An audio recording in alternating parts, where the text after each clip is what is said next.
¿Qué tal, amigos? Bienvenidos a nuestra reunión en línea. Gracias a Dios que estamos aquí para compartir con ustedes durante algunos minutos, especialmente el día de hoy, que es el Día del Padre. Por lo menos aquí en México se celebra este día, ¿verdad? Que es el Día del Padre. Y yo quiero compartirles el día de hoy algo sobre el Padre Celestial, el Padre de todos. Y bueno, yo quiero, antes que nada, invitarles a las actividades que tenemos. Y bueno, ya estamos en el cierre o casi el cierre de lo que es el programa Nicodemo, los martes a las 10 de la noche. Solamente 2 programas más y cerramos nuestro estudio bíblico, serie que estamos hablando sobre lo que la Biblia enseña sobre la prosperidad financiera. Y bueno, ya sabe, las charlas pastorales y todo esto. Y yo quiero también animarles a la asistencia a sus actividades, donde quiera que tú te reúnes, pues ahí esperando que Dios te bendiga y te llene de su palabra y de su bendición. Quiero hacer una oración por ustedes. Padre, en el nombre de Jesús te damos gracias por este día. Quiero orar por todos y especialmente por los papás, aquellos que tienen hijos, que el día de hoy les celebra el mundo, por lo menos aquí en nuestro país, y te pedimos, Señor, que tú les bendigas a todos. Gracias por este tiempo, gracias por tu amor, gracias por tu bendición. Quiero orar también, Señor, por todos aquellos que de una o de otra manera siguen apoyándonos de diferentes formas, y te damos gracias por tu amor y tu misericordia. En el nombre de Jesús te damos gracias. Amén.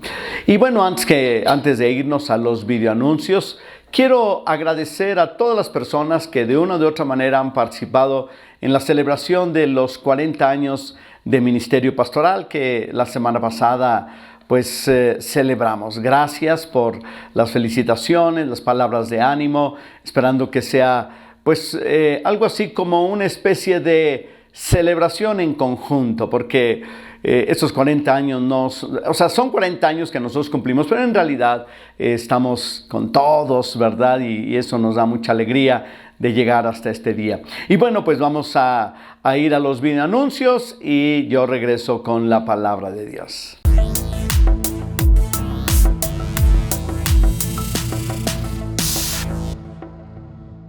Obediencia, tercera parte. El maestro dijo: si me amáis, guardad mis mandamientos. O, en otras palabras, a todos aquellos que dicen que me aman, simplemente no tendrán problemas en guardar u obedecer mis mandamientos. Que por cierto, el primero y más grande mandamiento que tenemos de la ley de Dios, de la palabra de Dios y de todos los profetas es precisamente amar a Dios. Así es que Dios se aseguró de que nosotros pudiéramos obedecerle simplemente porque puso como primer mandamiento de obediencia amarle a Él. Y amarle con todo nuestro corazón, con toda nuestra mente, con todo el alma, con todas nuestras fuerzas. De esta misma manera también tenemos que obedecerle de todo corazón, obedecerle del alma, obedecerle con todas nuestras fuerzas. Cuando esto sucede, entonces Dios se agradará. Pero no solamente Dios se agrada de que le obedezcas, tú también te agradarás de obedecer al Señor. Porque no hay cosa mejor ni más gratificante que saber que estamos obedeciendo al Señor y que nuestra obediencia es realmente genuina y es una obediencia sincera. Pero no lo olvides, recuerda, si vas a amar a Dios, si vas a amar a Jesús, debes estar dispuesto y dispuesta a obedecer sus mandamientos. Y eso es algo que evidencia nuestro amor al Señor.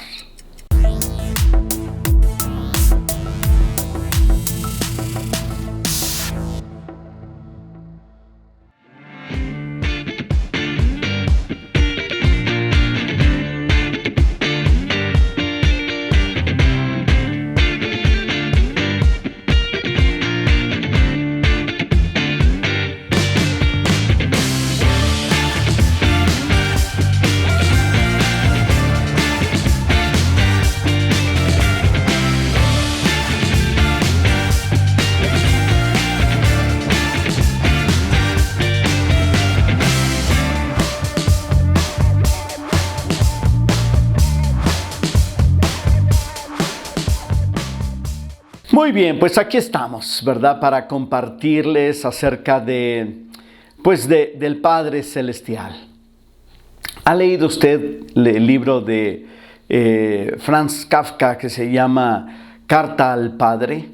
Ese famoso autor checo de Checoslovaquia, ¿verdad? Que escribe, ¿verdad? Se hizo famoso por varios libros, uno de ellos Metamorfosis y otro Carta al Padre. ¡Qué amargura tan grande! ¿Qué le escribirías a tu padre terrenal, si pudieras escribirle? ¿Qué le dirías?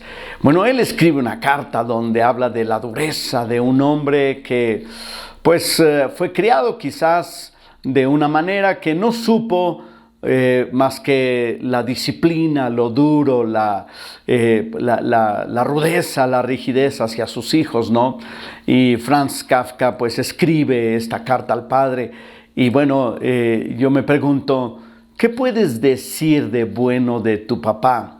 El día de hoy, el Día del Padre. Bueno, yo no voy a hablar de tu papá, ni tampoco voy a hablar del mío, que gracias a Dios todavía lo tengo, sino yo quiero compartirles acerca del Padre Celestial. No sé cómo llamarlo de otra manera, ¿verdad? El Padre Eterno puede ser, ¿no? Y yo quiero compartirles a ustedes de un pasaje de la Escritura, esperando que sea de bendición para sus vidas y que podamos entender al Padre. Ahora, cuando nosotros somos hijos en casa, es difícil entender a los padres y los padres también batallan con nosotros, no nos hagamos, ¿verdad? ¿A poco no éramos raros y extraños en la niñez y en la adolescencia, ¿no? Y los padres batallaban con nosotros porque no nos entendían. Estábamos creciendo, estábamos experimentando cambios, estábamos experimentando un despertar en muchas cosas, ¿verdad? De la vida, y los padres pues ya se les había olvidado lo que habían ellos mismos experimentado. Y bueno, también nosotros olvidamos lo que experimentamos y batallamos con nuestros hijos. Pero tenemos al Padre de las luces, Padre perfecto, nuestro Padre eterno, el Padre de nuestro Señor Jesucristo. Y yo quiero hablarles un poco acerca de Él.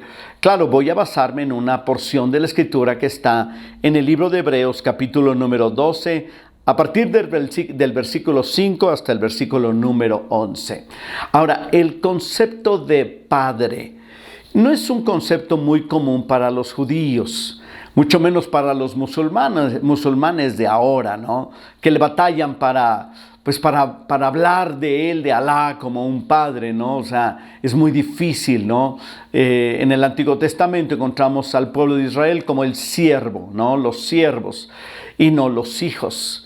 Pero en cambio en el Nuevo Testamento Jesucristo cambia el lenguaje y empieza a hablar acerca del Padre, su Padre y de sus hijos y la admisión de todos aquellos que le buscan, le reciben como su familia y sus hijos. Y eso cambia totalmente. Es importante también que reconozcamos que somos pueblo de Dios, pero también es importante entender que somos una familia.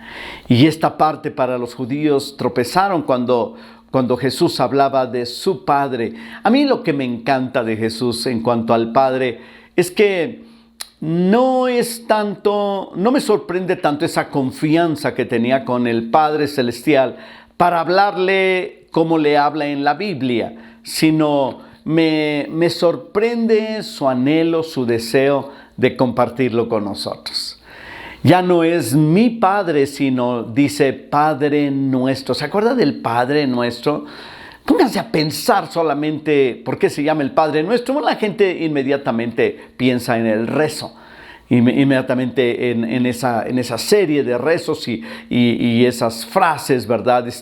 Acerca del Padre Celestial, de lo que se conoce como el Padre Nuestro. Pero si tú te detienes un poquito y piensas, en lugar de decir Padre, el Padre Nuestro, piensas nuestro Padre, la cosa cambia. Nuestro Padre que estás en los cielos. el Padre tuyo y el mío y el Padre del Señor Jesucristo. Pero el que está hablando es Jesús. Y luego después dice, en la casa de mi Padre muchas moradas hay. O sea, no solamente nos comparte a su Padre, sino también nos comparte la casa de su Padre. Y luego hay algo más interesante, ¿no? Cuando Jesús habla de su papá, utiliza la palabra Abba. Y esta palabra Abba, que era la que usaban los niños ahí de los judíos para referirse a su padre terrenal, ¿verdad? Y para hablarle a él de manera cariñosa utilizaban la palabra Ab o la palabra Abba. Y entonces significa simplemente papá. Hay algunos que le ponen papito lindo y esas cosas, ¿verdad? No, en realidad no era tanto. Simplemente era papá, no padre, sino papá. Y cuando pensamos en el Padre Celestial, ¿verdad? Y en el Padre que abre, ¿verdad?, su corazón y nos abre las puertas del cielo y nos abre su casa, ¿verdad?, para pertenecer a Él. También nos abre la familiaridad. Y es cuando nos da su Espíritu Santo que es espíritu de adopción, que está en nosotros, por el cual podemos nosotros decir papá a nuestro Padre Celestial. Nota toda la implicación que tiene este asunto de ser hijos de Dios y que el Padre es también nuestro papá. Ahora, esta es la introducción de lo que yo quiero compartirles, nada más para abrirles un poquito, pero el texto nos va a ir dando algunas de las enseñanzas sobre el Padre. Ahora, si Dios es tu papá, vamos a ver qué significa que Dios sea tu papá. No es lo único que la Biblia enseña sobre nuestro papá, pero sí es importante lo que viene aquí. Hebreos capítulo número 12, versículo número 5 dice así: y habéis ya olvidado la exhortación que como a hijos se os dirige diciendo, hijo mío, no menosprecies la disciplina del Señor, ni desmayes cuando eres reprendido por Él. Todo mundo quiere a papá Dios. A papi le dicen, ¿verdad? Pero ya cuando Dios se pone padre, ¿verdad? Entonces la cosa va a cambiar. Porque Dios como padre, como papá, dice la Biblia, ¿verdad?, que Él, ¿verdad?, se presenta y dice, es alguien que nos disciplina y nos reprende. Ahora, ¿se ha fijado que los niños, cuando los reprenden sus padres, cuando los regañan y cuando los castigan y cuando se los suenan también, cómo responden? Los niños no les gusta. Algunos de ellos, ¿verdad?, responden enojados y dicen, ¿por qué me pegas?, ¿verdad?, todo yo, y empiezan a quejarse, ¿no? Claro, por supuesto que hay maneras de disciplinar a los hijos. Y yo puedo encontrar que la forma que la Biblia enseña sobre la disciplina de los hijos, fíjate bien, la forma en que la Biblia enseña, el resultado es que el corazón del hijo se vuelve hacia el Padre.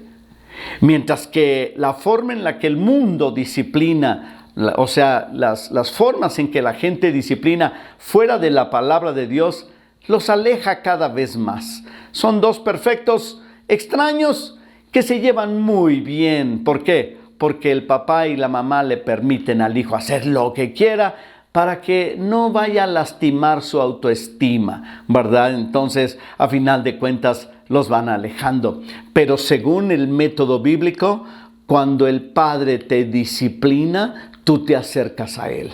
Tu corazón se vuelca hacia tu Padre. Tú le amas porque tú sabes que la disciplina del Padre implica su gran amor hacia tu vida. Ahora, sigamos leyendo, veamos qué más nos dice. En primer lugar, dice, hijo mío, la pertenencia.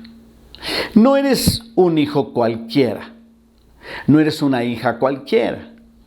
No eres un hijo o una hija de cualquier vecino, sino el Padre habla y dice, hijo mío.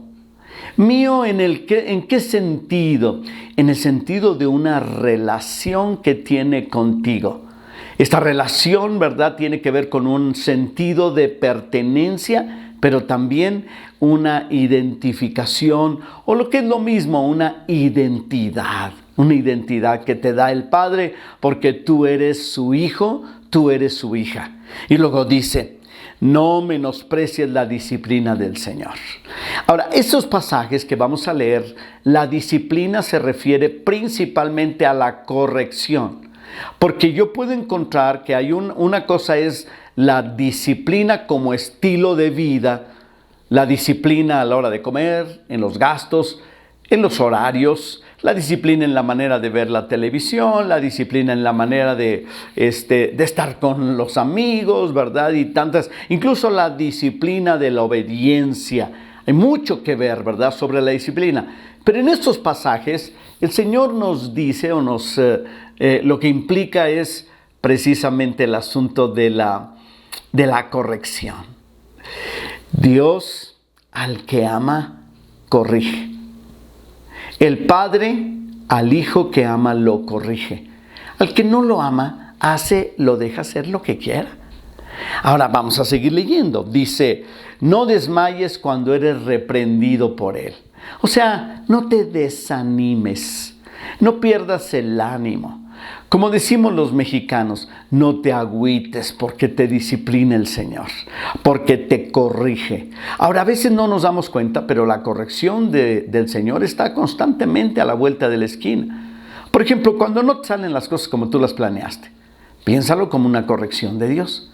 A lo mejor te pasaste de la raya en cuestión de la planeación y dijiste, voy a hacer esto y voy a hacer aquello y mañana traficaré y esto y lo otro, y te olvidaste de decir, si el Señor lo permite, como también nos enseña en el libro de Santiago. Entonces a veces nosotros hacemos lo que queremos y cuando ya vemos que nuestros planes se ven truncados, le preguntamos a Dios, ¿qué pasó, Señor? Yo no sé cuántos de ustedes, pero a veces muchos llegan con Dios y sus planes ya hechos, para que Dios les bendiga sus planes. Pero Dios no quiere bendecir tus grandes planes y tus maravillosas ideas. Yo creo que Dios te permite que planees y Dios te permite que tengas creatividad y grandes ideas, pero tú las sometes y te alineas a la voluntad de Dios. Ve qué diferente. ¿Te has fijado, te recuerdas, o quizás en tu propia vida, si tú eres papá o mamá, que a veces tus hijos hacen planes sin tomarte en cuenta? Y de repente dices, ¿a dónde vas? ¿Verdad? No, pues es que voy a llevar a pasear a mi novia en mi carro. Bueno, ¿me lo prestas? O sea, ya tenía todo el plan hecho. Pero a final de cuentas, ¿verdad? Ahí por no dejarte, dice, me lo prestas. Y la muchacha ya está ahí en la puerta o ya le está esperando y tú ni modo de deshacerle el plan a tu hijo. Pero nuestro Padre Celestial no tiene ese problema de deshacerte a ti los planes que tú tengas. Simplemente los deshace. Y luego no te va bien. Y tú dices, Señor, ¿qué pasó? ¿En qué quedamos? ¿Acaso, verdad, no me ibas a bendecir todos los planes que te presentara? Especialmente aquellos que fueran gloriosos y grandiosos. No es así. Dios va a corregir tu vida. Dios no busca frustrarte todos los planes que tú tengas. Dios busca bendecir tu vida. Pero es en relación con tu Padre. En esa relación con Él, en donde está la bendición. Pero si tú te apartas del Padre, tú haces lo que tú quieres con cuestiones del Padre, ¿verdad? En lo que Dios te manda, entonces Dios simplemente frustra los planes, pero no es para que tú, solamente para darte en la torre, para que aprendas, no. Lo hace porque te ama, porque te corrige y atrae tu corazón otra vez al corazón del Padre. De lo que hablé casi al principio.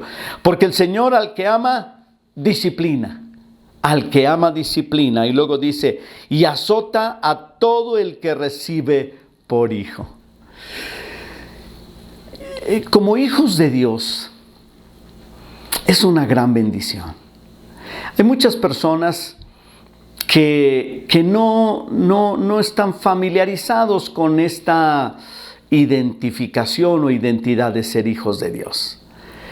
No son hijos de Satanás, porque luego hay gente que dice eso, ¿verdad? Si no eres hijo de Dios, eres hijo del diablo. No, si no eres hijo de Dios, eres solamente una creación de Dios, una criatura de Dios, una creación especial de Dios, digna del amor de Dios, de tal manera que Jesús murió por ti en la cruz. Pero es hasta que tú le recibes, y la Biblia es muy clara en cuanto al derecho de ser llamado hijo de Dios, es cuando tú le recibes a Jesús en tu vida y en tu corazón. Que no es nada más un asunto de aceptación o aseveración mental, sino es una entrega total, en donde abres tu corazón, depositas tu confianza en el Señor y obviamente le permites a Dios pues que Él haga su voluntad en tu vida. Entonces, porque el Señor al que ama disciplina y azota a todo aquel que le recibe por hijo. Ay, qué difícil es cuando Dios nos reprende. Pero aquí pasa de la disciplina al azote, de la corrección al azote. Pero déjame decirte algo muy importante. La Biblia dice que Dios prueba al justo, pero al orgulloso, al soberbio, lo mira de lejos. Entonces yo prefiero que Dios me pruebe. Yo prefiero que Dios me corrija. Yo prefiero que Dios me llame la atención. Incluso si es necesario que llegue al azote. Van a decir, este pastor tan azotado. Déjame decirte, dice la palabra de Dios, a todo el que recibe por hijo, lo va a reprender y puede ir todavía más allá, lo va a azotar. ¿Qué imagen nos da esto? Bueno, nos da el asunto de una disciplina corporal. Ahora, déjame decirte, yo no estoy diciendo y quiero que Dios me agarre a cinturonazos, ¿verdad? O a tablazos, como algunos grupos por ahí, ¿verdad? Que para corregir a algunos usan unas tablas, los tablean, ¿verdad? No, yo no quiero eso. Yo lo que quiero es que Dios, cuando yo me desvío, que me corrija. Y si soy necio, que me corrija más fuerte para que yo pueda entender. Y entonces pasa de la corrección o de la llamada de atención a la corrección o disciplina y pasa al azote. Porque soy su hijo. Porque tú eres su hija, su hijo. Y tú le puedes decir al Señor, no permitas que me desvíe. Pero si cooperas con Él, si todos cooperamos con el Señor, ¿qué padre no bendice a su hijo que le obedece, que le ama, que está con Él? Pues la mayoría de los padres. Incluso la Biblia dice que los padres, nosotros como padres, siendo malos, porque somos padres malos, sabemos dar buenas dádivas a nuestros hijos, cuanto más vuestro Padre que está en los cielos. Y luego dice, no nos dará su presencia, Él mismo, el Espíritu Santo para nuestras vidas.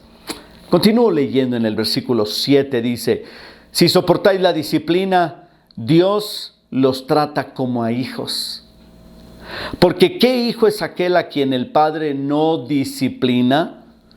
O sea, pues la Biblia dice que no es su hijo, aquí lo leemos más adelante. Pero ¿qué clase de padre es aquel padre que no disciplina a sus hijos? Pues es un padre desobligado, es un padre alejado o lejano. Es un padre que incluso llega solamente a desquitar su coraje porque le ha ido mal en la vida. O porque alguien lo incita a disciplinar a sus hijos. Y entonces se lo suena, ¿verdad? Pero se lo suena sin amor, solamente para descargar el alma, ¿no? Ahora dice la palabra de Dios, ¿verdad? Pero si se les deja sin disciplina, de lo cual todos han sido participantes, entonces sois bastardos. Esa palabra es muy fuerte, pero aquí está en la Biblia. Y no hijos. En otras palabras, no eres su hijo. En otras palabras, lo que quiere decir es que pareces hijo, pero no eres el hijo. A final de cuentas somos adoptados por Dios, pero eso no significa que no seamos hijos de Dios. Yo tengo algunos amigos muy cercanos que tienen hijos adoptados. Y estos hijos adoptivos hasta se parecen a ellos. Así, de sus formas, sus manías y hasta su físico, ¿no? Porque la adopción legal hace que el hijo sea de esos padres. En el caso de nosotros como hijos adoptados de Dios, fuimos adoptados legalmente mediante la sangre de Jesucristo. Entonces, somos sus hijos. Pero si nosotros no queremos la disciplina del Padre, podemos renunciar a su paternidad. Algunos quizás dirán, no, pero uno nunca deja de ser padre. Bueno, es que recuerda que somos adoptados. Tú puedes renunciar a la paternidad de Dios. No significa que Él renuncie a ti, pero tú renuncias a Él. ¿Por qué la gente renuncia a esa paternidad de Dios? Pues porque ya no le conviene, o porque ya no quiere nada con este Padre que es Padre eterno, lleno de amor y de misericordia. Y dice así, ¿verdad? Por otra parte, tuvimos a nuestros padres terrenales que nos disciplinaban y los venerábamos. ¿Por qué no obedeceremos mucho mejor al Padre de los Espíritus y viviremos? O sea, en otras palabras, si obedecías a tu papá y a tu mamá, ¿por qué no vas a obedecer a Dios? Ahora, a lo mejor tú eres un hombre, una mujer que tiene, ¿qué te gusta? 30, 40, 70, 80 años. Tienes una persona ya mayor y ya tienes hijos, nietos, bisnietos. Y tú dices, ¿verdad? Pero soy hijo de Dios. A esta edad, si soy abuelo y bisabuelo, eres hijo de Dios, eres hija de Dios. Y dice la palabra de Dios que nos conviene obedecerle porque Él tiene grandes bendiciones para nuestras vidas. Dice, y aquellos ciertamente por pocos días nos disciplinaban, como a ellos les parecía. Pero o sea, el Padre Celestial, para lo que nos es provechoso, para que participemos de su santidad. El Padre nos corrige, el Padre nos mete al aro, dice el dicho. El Padre nos regresa nuevamente al camino del Señor. A veces lo hace con llamada de atención, a veces lo hace con disciplina y otras veces con azote. ¿Por qué lo hace? ¿Por qué lo hace el Señor? La Biblia dice, ¿verdad?, para que participemos de su naturaleza, de su santidad. Porque nosotros como hijos de Dios debemos parecernos a Dios. Jesús dice que cuando mentimos, nosotros nos parecemos al padre de mentira que se llama Satanás. Pero cuando en la Biblia aquí dice, cuando nosotros vivimos en santidad y estamos en esta constante santificación, entonces nos parecemos al Padre Celestial, al Padre Eterno. A este Padre que es el mejor Padre, además de ser, como decimos los mexicanos, bien Padre. Ahora, dice la palabra de Dios para que participemos de su santidad, para que seamos como Él, para que caminemos cerca de Él, para vivir en pureza, en buenas acciones, en santidad. A veces se le batalla vivir así, pero entre más le permitimos a Dios que nos corrija y nos enderece el rumbo, entonces participaremos de su santidad. Último versículo, dice, es verdad que ninguna disciplina al presente parece ser causa de gozo, sino de tristeza, pero después da fruto apacible de justicia a los que en ella han sido ejercitados. A los que en ella han sido ejercitados. Y bueno, la disciplina no es algo tan agradable lo que está diciendo aquí el escritor de Hebreos. No, a veces es difícil. Yo sé que hay personas que están batallando en algunas áreas de sus vidas. Yo sé que hay personas que quizás están batallando con cuestiones de problemas financieros, problemas matrimoniales, problemas familiares. Algunos están batallando con situaciones como que no encuentran trabajo. Batallan de todo tipo. Todos tenemos alguna situación con la que tenemos que lidiar todos los días, alguna batalla que tenemos que enfrentar y no podemos echarnos para atrás. Algunas veces estas cosas que están ahí cerca de nuestra vida es para disciplinarnos, para despertarnos, para entender que posiblemente estamos haciendo algo mal y Dios nos está atrayendo a su corazón. Y esto es bueno delante de Dios y es bueno para ti y para mí. Cuando nosotros nos damos cuenta que la disciplina viene de Dios y que esta disciplina, a final de cuentas, nos va a ayudar a seguir adelante, a caminar con Él, a buscar su voluntad, a corregir el rumbo, entonces sabremos que estamos caminando de la mano de nuestro Padre Celestial, que es el Padre de nuestro Señor Jesucristo. ¿Por qué Dios se presenta como Padre? Así se presenta en la Biblia. Quizás porque la paternidad es algo que el mundo necesita más. Aunque también en la Biblia el Padre muchas veces se presenta con un amor de madre. ¿Por qué lo hace? Porque también lo necesitamos. Pero es nuestro Padre que está en los cielos. Es nuestro Padre que nos ama, nos corrige, nos disciplina. Y nosotros, cuando lo aceptamos, entonces participamos de su naturaleza. Dios te bendiga. Nos vemos el día de mañana en las charlas pastorales, en el programa Nicodemo, o el próximo domingo en nuestra reunión en línea, o donde quiera que nos veamos. Hasta la próxima.